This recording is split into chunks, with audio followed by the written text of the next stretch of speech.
تنازعوا فتفشلوا وتذهب ريحكم، اور آپس میں مت جھگڑنا. یہ پوائنٹ ہے جس کے لیے میں نے آیت کریمہ پڑھی. آپس میں مت جھگڑا کرنا ورنہ تم پسپا ہو جاؤ گے، ناکام ہو جاؤ گے، نامراد ہو جاؤ گے، تمہاری ہوا اکھڑ جائے گی.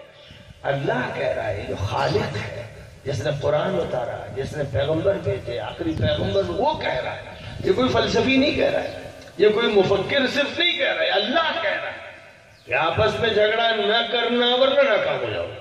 اب آپ بتائیے مسلمان آج ناکام ہے کہ نہیں؟ ارے ہیں کہ نہیں؟ ہر جگہ ناکام، ہر جگہ پٹ رہے، خانہ جنگیوں میں جھلس رہے.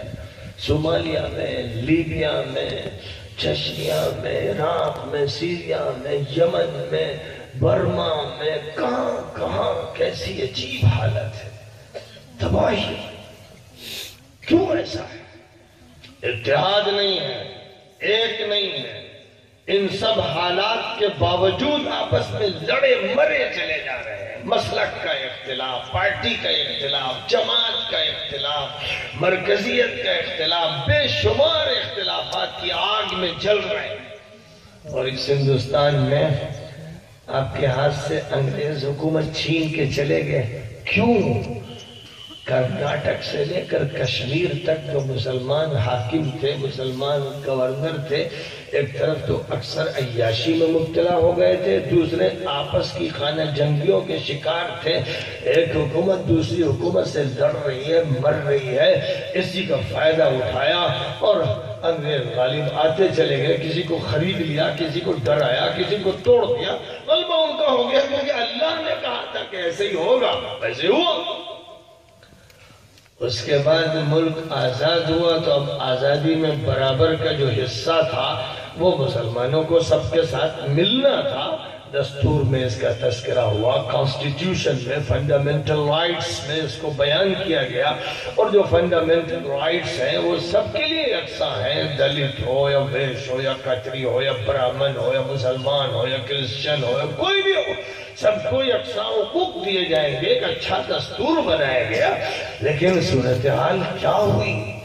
کوئی کہاں پہنچا، آگے بڑھتا چلا گیا، کوئی کتنا نیچے گرتا چلا گیا. اور صرف یہی نہیں ہوا کہ بھائی غریب ہے چلیے نیچے گرا ہے اس پر ترس آ رہا ہے، بلکہ کاٹا گیا گاجر کی طرح، مولی کی طرح. جمشید پور میں، راوڑ کیلا میں، مراد آباد میں، میرٹھ میں، بیار میں، یو پی میں، گجرات میں، مہاراشٹر میں ایسا لگتا تھا کہ جیسے قتل ہی اصل فطرت ہے. اور لاکھوں انسانوں کو تباہ کیا گیا. 25 سے 30 ہزار تک فسادات ہوئے، لاکھوں مسلمان ذبح کر دیے گئے جن کا کوئی جرم نہیں. عورتوں کو کاٹ دیا، ان کے پیٹ کاٹ کے، بچے نکال کے تڑپا تڑپا کے مار دیے گئے، چھاتیاں کاٹ دی گئیں، مردوں کے ٹکڑے کر دیے گئے. انسان نے، درندوں نے بھی جو کام کبھی نہیں کیا تھا وہ سب ہوا، ہوتا رہا. بہت بنیادی سبب اس میں وہ صفوں کا منتشر ہونا اور آپس کا اختلاف. الگ الگ پارٹی، یہ کانگریس میں ہے، یہ بی جے پی میں ہے، یہ فلاں میں، یہ فلاں میں. تمہارا ایک آقا تھا حضرت محمد مصطفیٰ صلی اللہ علیہ وسلم. تم نے حضور کو فراموش کر کے اپنے یہ جعلی جھوٹے جاہل چپٹ گنڈے اوباش لیڈر بنائے تو خدا ناراض نہیں ہوگا. جو اللہ کہتا ہے الا ان حزب اللہ هم المفلحون، اللہ کی پارٹی کامیاب ہوگی، اس کو تم نے دفنا دیا، قبرستان میں لٹا دیا اور تم نے جھوٹے آقا بنائے مشرک، تو خدا کا عرش جو ہے ہلنے نہیں لگے گا، غضب الہی بھڑکنے نہیں لگے گا. جس اللہ کو گوارا نہیں ہے کہ کوئی اس کے علاوہ کسی دوسرے کا تصور دماغ میں لائے اور دل میں کسی کو جگہ دے، تم نے ان کے سامنے جواسائی کی، ان کی جوتیاں سیدھی کی، تلوے چاٹے، تو خدا کا غضب کیوں نہ بھڑکے گا. یہ اسلام موحدانہ نظام لے کر آیا ہے. یہاں اللہ کے علاوہ کسی کی بات نہیں، یہاں ان کے نمائندہ آخری حضرت محمد مصطفیٰ صلی اللہ علیہ وسلم ہے، بات ان کی مانی جائے گی اور ان کی شریعت کی ماتحتی میں ہمارا دستور چونکہ شریعت سے ٹکراتا نہیں، اگر کہیں ٹکرائے گا، جیسے جب بھی مسلم پرسنل لا میں مداخلت کی باتیں کی گئیں تو پارلیمنٹ کے خلاف یا جج کے خلاف، سپریم کورٹ کے خلاف پوری امت آ گئی سامنے کہ ہم اپنے پرسنل لا میں مداخلت قبول نہیں کر سکتے، ہم اپنی شریعت میں رد و بدل ہونے کو گوارا نہیں کر سکتے۔ پوری امت نے ساتھ دیا، جب ایک پلیٹ فارم پہ سب آ گئے تو پھر مجبور ہونا پڑا اور وِپ جاری کر کے راجیو گاندھی نے پارلیمنٹ سے فیصلہ کروایا۔ جب امت نے اپنے اتحاد کا مظاہرہ کیا تو امت کو فتح ہوئی، اور جب امت شکست و ریخت کی شکار ہوئی، جب ہوئی اور ہوتی چلی جا رہی ہے، تو شکست اس کے لیے مقدر ہو گئی۔ اس لیے یہ طے کر لینا چاہیے کہ ہم ہر حالت میں اللہ کے موحدانہ نظام سے جڑے رہیں گے، ہماری گردن اللہ کے سامنے جھکے گی، اور آقا نامدار حضرت محمد مصطفیٰ صلی اللہ علیہ وسلم کی محبت کو ہم سینے سے لگائے رکھیں گے، آنکھوں میں سجائے رکھیں گے، اور آپ کے اتباع ہی میں اپنی نجات سمجھیں گے، اور آپ کی ایک ایک سنت کی قدر کریں گے، اور آپ کے ہی اس دین پر جئیں گے اور مریں گے۔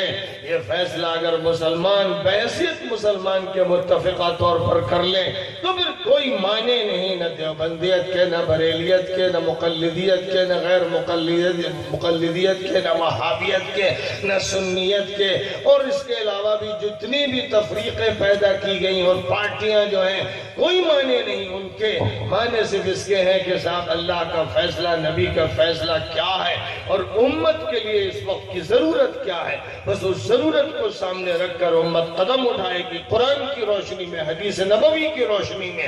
ظاہر ہے کہ اس کا مطلب یہ نہیں ہوگا کہ وہ ملک کے نظام کے خلاف بغاوت کرے گی، لیکن ملک کے نظام کے متفق علیہ چیزوں کو قبول کرے گی اور اختلافی چیزوں کو چھوڑ دے گی، ان سے اعراض کرے گی۔ اس طرح کا رویہ اختیار کیا جائے گا، تب یہ امت زندہ ہوگی، طاقتور ہوگی، ترقی کے راستے پہ پڑے گی اور آگے بڑھتی چلی جائے گی۔ جب اس امت نے ایسا کیا، حضرت صلاح الدین ایوبی رحمت اللہ علیہ نے امت کے بکھراؤ اور انتشار کو ختم کر کے امت کو متحد کیا تو صلیبیوں کے ہاتھ سے بیت المقدس کو آزاد کرا لیا۔ آج اگر امت پھر اسی طرح متفق ہو جائے تو بیت المقدس اور شہر القدس اور فلسطین کی پوری زمین اسرائیل کے ملعونوں مجرموں کے ہاتھوں سے واپس لی جا سکتی ہے۔